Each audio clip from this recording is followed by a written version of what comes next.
Now that Dragon Ball Super's Tournament of Power has ended, one of the last videos I wanted to make on it is the Tournament of Power levels.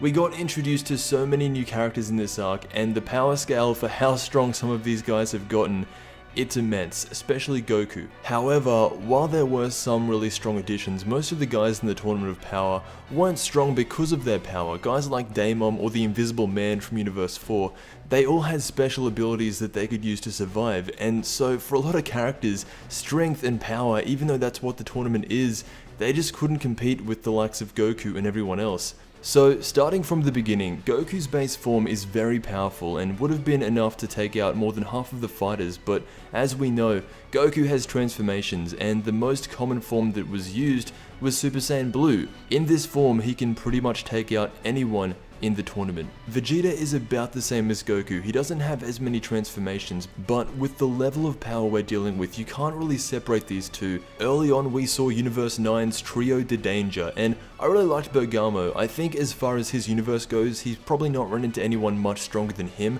but now he's dealing with Goku and Vegeta, and from what was shown of the strongest Universe 9 fighter, without absorbing energy, he couldn't even challenge base form Goku. Before the tournament started, we saw all 12 Gods of Destruction, and the only time they all fought against each other, everything was made pretty equal, and it actually made Beerus out to be looking like one of the strongest. So even from the beginning, Beerus's power has remained the same all throughout Dragon Ball Super, and it's the same with Whis. However, Whis and the rest of the other angels have been made out to be not just the strongest beings of the multiverse, but it also looks like they can't even be touched when it comes to a fight. Looking at the rest of Universe 7, Gohan got a little bit of a boost, and his max power could still beat most of the max power, I just realized that, could still beat most of the fighters in this tournament, but when you compare it to his dad and Vegeta, you can see why at the end of DBZ, he's the way he is. And fun fact on Gohan, the year this arc takes place in is the same year that future Gohan died. Android 17 was the biggest surprise in this tournament for me.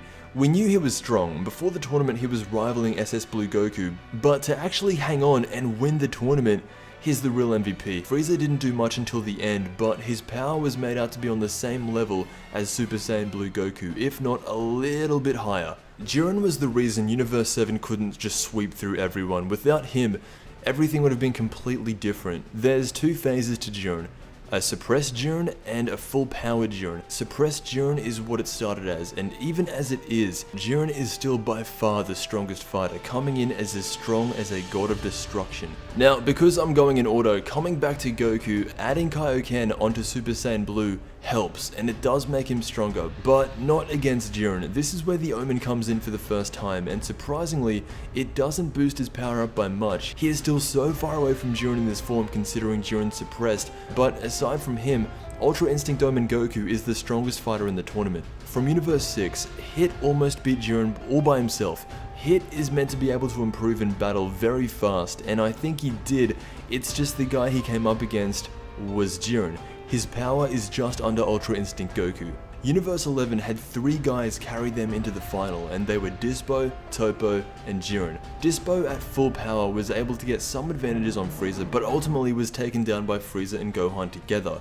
Toppo in his normal form was going to get knocked out by 17 and Frieza, however, God of Destruction Toppo was quickly able to turn the tables. He is just above Goku's Kaioken times 20. Vegeta's transformation at the end of the tournament was very, very blue, and the way he defeated Toppo was by putting all of his energy into a single attack that probably should have killed him. All of his energy was enough to eliminate Toppo, so he has to be around that level, if not a bit higher. Jiren at full power is strong, I'll give him that, but what's funny is that he looked more menacing when he wasn't even trying, just being honest. When Goku learns how to use Ultra Instinct the correct way, it blows everything we've ever seen out of the park.